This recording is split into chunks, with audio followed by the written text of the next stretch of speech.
यानी आपकी तरफ से जो टॉपिक दिया गया, जो आप चाहते हैं कि हो जाए, एक तो कृषि से संबंधित, दूसरा संस्कृति से संबंधित, और जो महाकुंभ लग रहा है, ठीक है, तीसरा पत्रकारिता से संबंधित, चौथा सोशल मीडिया से संबंधित, पांचवा एआई से संबंधित, पर्यावरण से संबंधित, पर्यावरण और सतत विकास, ठीक है, विज्ञान, सातवां विज्ञान, विज्ञान प्रौद्योगिकी, ठीक है, विज्ञान प्रौद्योगिकी। और कोई टॉपिक है जिस पे आप चाहते हैं कि निबंध? शिक्षा, स्वास्थ्य,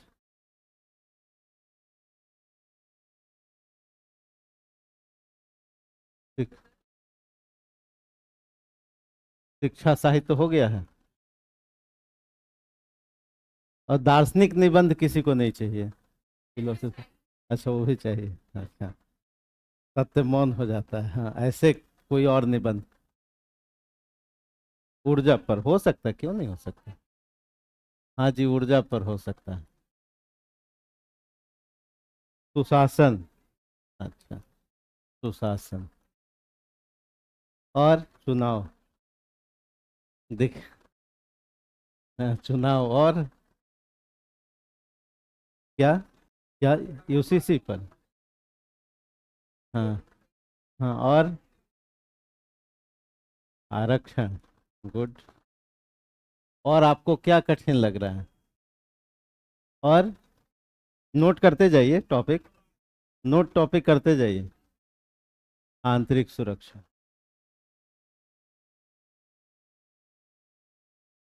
आंतरिक सुरक्षा, नारी शायद पढ़ा दिए। हाँ, क्या? हाँ, जाति, जनगणना, पर्यटन,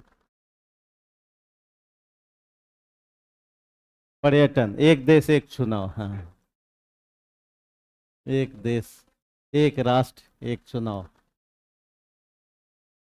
चुनाव, आतंकवाद। और कोई टॉपिक? बिल्कुल, धर्म, सांप्रदायिकता, सांप्रदायिकता, धर्म का जो वास्तविक रूप है वो, है ना? आजादी का अमृतकाल, बिल्कुल ठीक है, आजादी का अमृतकाल। नोट कर लीजिए, नोट करके कोई एक आदमी हमको व्हाट्सएप कर दीजिएगा ये टॉपिक, है ना? नोट कर लीजिए कॉपी में। और हम लोगों के और कोई टॉपिक है? गरीबी, अच्छा, गरीबी,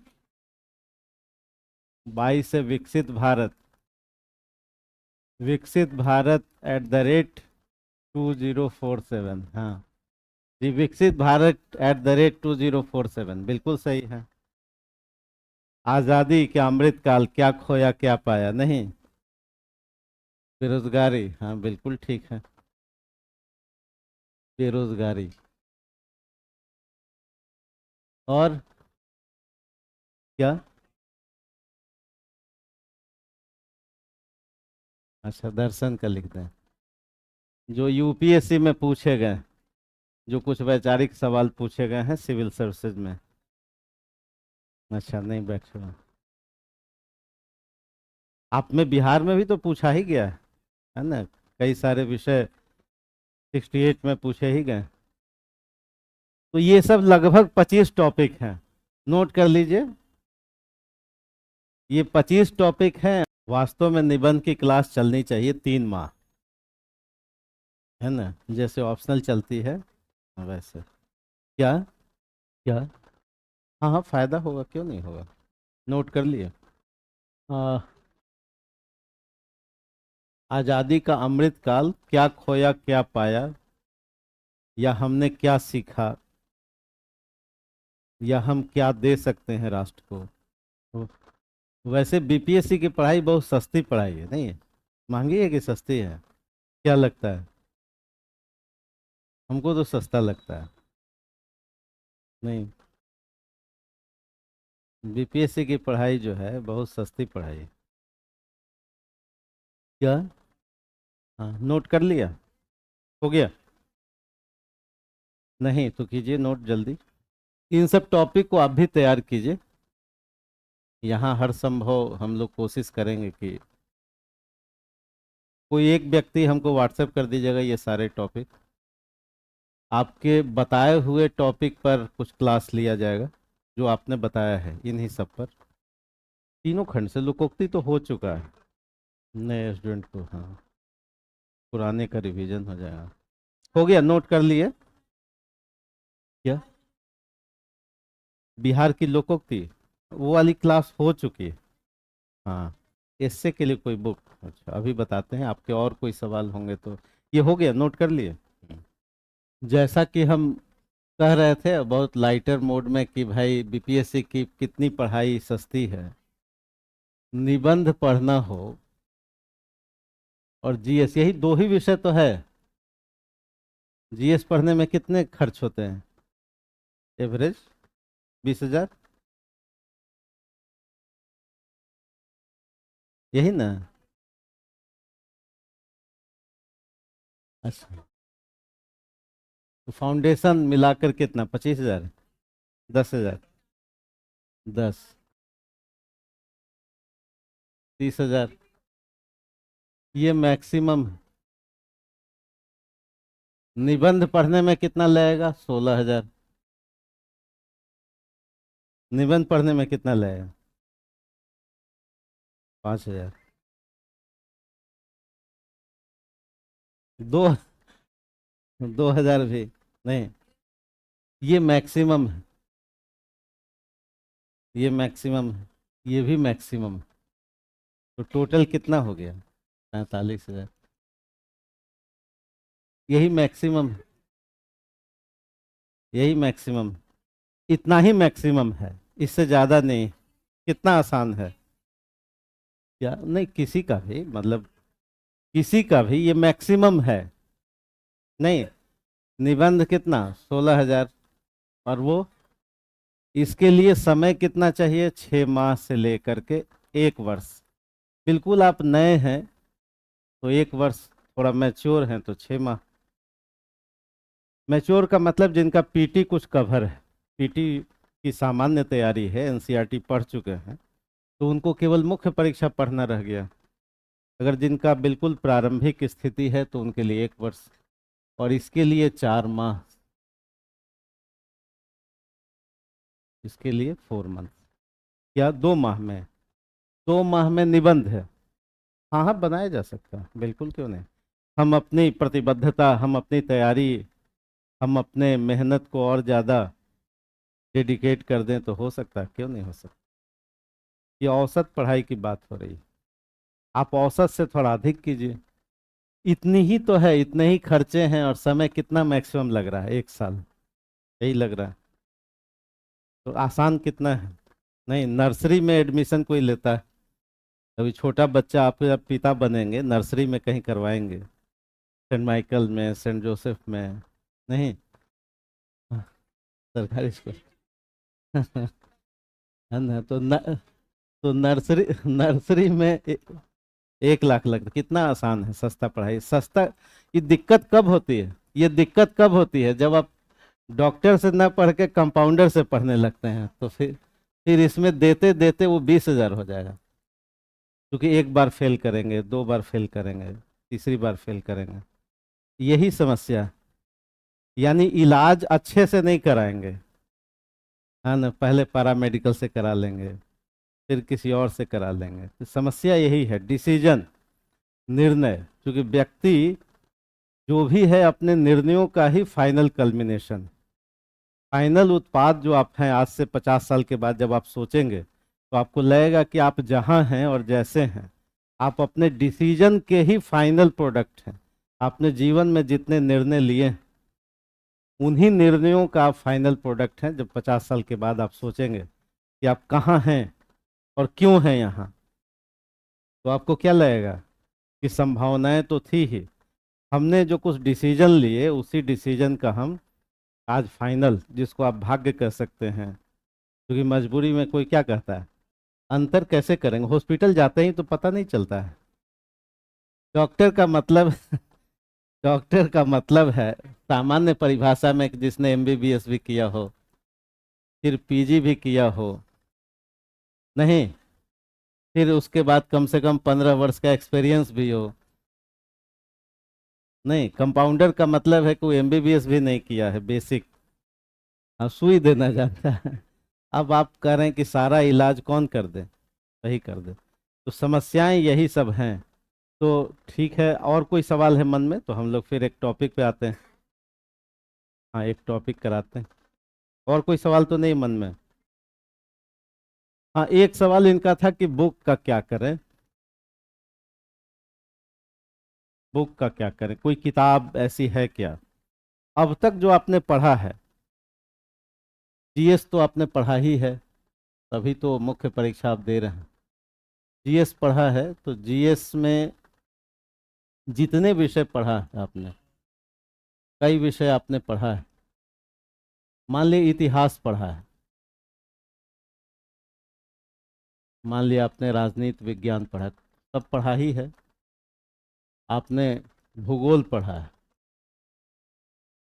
अपने कई सारे विषय पढ़े हैं, साइंस भी पढ़ा है। इसका कुछ दर्शन होता है, इसके कुछ विचार होते हैं, इसके कुछ कंसेप्ट होते हैं। ये कंसेप्ट काम आएगा निबंध में, निबंध में यही काम आता है। निबंध में जैसे आपने हिस्ट्री में आपने पढ़ा होगा, बुद्ध को, जैन दर्शन को पढ़ा होगा, ऋग वैदिक चिंतन को पढ़ा होगा, उत्तर वैदिक समाज को पढ़ा होगा, ये भी पढ़ा होगा कि आरण्यक कैसे हुआ, फिर उपनिषद कैसे हुआ, षड दर्शन क्या है, ये सब पढ़ा होगा आपने। संगम लिटरेचर पढ़ा होगा आपने, मौर्यन कला पढ़ा होगा आपने, गुप्त कला उसका कैसे, फिर फ्यूडल स्ट्रक्चर का विकास कैसे हुआ, ये सब पढ़ा ही होगा। ये सब चीजें निबंध में काम आएंगी। भक्ति मूवमेंट पढ़ा होगा, फिर उसके बाद मॉडर्न हिस्ट्री में राजा राम मोहन राय से विवेकानंद का इतिहास पढ़ा होगा, पूरे नवजागरण पुनर्जागरण के चिंतन को पढ़ा होगा, अंग्रेजी ब्रिटिश नीतियों का कैसे कैसे विकास होगा इसको पढ़ा होगा, राष्ट्रीय आंदोलन को पढ़ा होगा।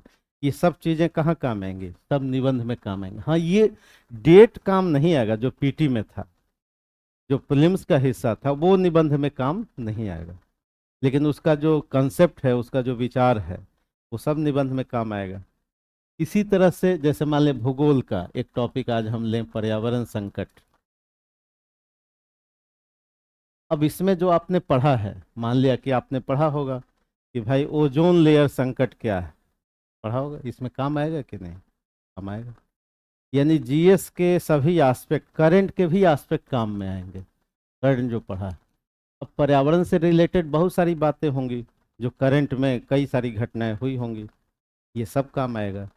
अब ये सारी बातों को कैसे निबंध में यूज करेंगे, ये कला है। साहित्य में इंटरेस्ट होगा तो साहित्य का भी उपयोग होगा, क्योंकि ये सबको जोड़ने वाला कौन है? साहित्य है। इस सब ज्ञान को जो जोड़ देगा, ये सब तो रहना चाहिए, लेकिन इस सब ज्ञान को जो जोड़ेगा वो क्या है? आपकी भाषा है। तो भाषा, ये धीरे धीरे जोड़ने की कला आ जाएगी, ये करना है। अब रह गया कि इसका कोई बुक है कि नहीं, तो कोई इस तरह का कोई आइडियल बुक नहीं है। जो भी बुक उपलब्ध है मार्केट में, जैसे मान लें हम आज ये टॉपिक पढ़ेंगे, पर आपने दिया है टॉपिक पर्यावरण का, तो बुक में होगा पर्यावरण पर, लेकिन इसमें से मुश्किल से आपको 10 वाक्य मिलेंगे काम के, फिर कोई दूसरी किताब वहां से। इस तरह से आपको आपको मेहनत करना पड़ेगा। यानी एक बार फिर से समझ लीजिए कि कोई एक टॉपिक उठाया, पर्यावरण आपने एक टॉपिक उठाया, इसमें से कई स्रोत से आप इकट्ठा कीजिए मैटर। हो सकता है इतिहास के कुछ बातें हों, कुछ किताब से कुछ बातें हों। महात्मा बुद्ध क्या रहे, कितनी कोचिंग में गए, महात्मा बुद्ध भी कई कोचिंग में गए, फिर सारा कोचिंग का मटेरियल ले करके एक जगह बैठे, तब तो बुद्धत्व मिला। घूमते तो रहे कितने दिनों तक, कितने दिन घूमते रहे, कितने साल घूमे बुद्ध, कहाँ गृह त्याग कब किए? और मोक्ष कब मिला? कितने वर्ष हो गए? 6 वर्ष, जिसमें 5 वर्ष वो कोचिंग में समय दिए और 1 वर्ष स्वाध्याय में दिए, और फिर टॉप कर गए। यही हुआ ना। 5 साल तो डिफरेंट डिफरेंट कोचिंग में भटके। ज्यादा समय लगा कि नहीं? आपको कितना कहा जा रहा है? 2 साल मैक्सिमम, और समझदार होंगे तो 1 साल। बुद्ध से ज्यादा टैलेंटेड हैं आप। इनको 6 साल लग गया पास करने में। लगा कि नहीं? 5 साल डिफरेंट डिफरेंट कोचिंग से मैटर इकट्ठा किए। कहीं कुछ मिला, कहीं कुछ मिला, कहीं धोखा मिला, कहीं शांति मिली, कहीं अलग अलग रूप मिला। फिर 1 साल सारे नोट्स को उन्होंने क्या किया? अपना नोट्स बनाया, एक वृक्ष के नीचे बैठे। इसको कहते हैं कि आत्म, तब उनको लगा कि नहीं जी, आत्म दीपो भव, अप दीपो भव, अपना दीपक। तो ये हम ही लोगों के लिए तो कहा था। किसके लिए कहा था? बीपीएससी अभ्यर्थियों के लिए, नहीं कि आगे चल के कोई एग्जाम देगा।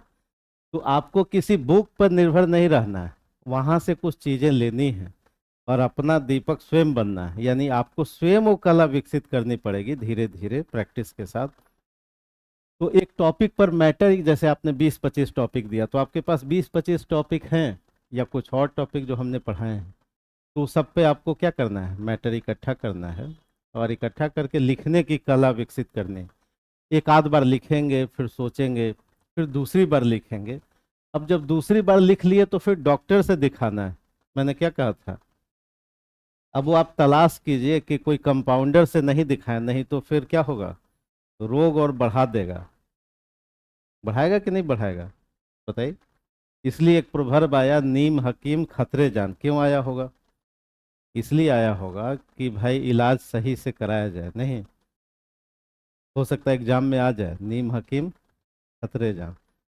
तो इसकी कोशिश करनी कि फिर चेक कराया जाए और धीरे धीरे सुधार लिया जाए।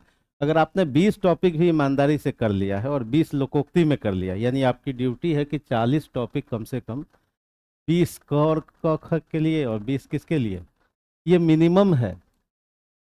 इससे कम में काम नहीं चलेगा, मैक्सिमम और करना है तो और ज़्यादा अच्छी बात। अगर कोई 30-30 कर रहा है तो और अच्छी बात, लेकिन कम से कम 20-20 तो करना ही है। और समय है 2 माह,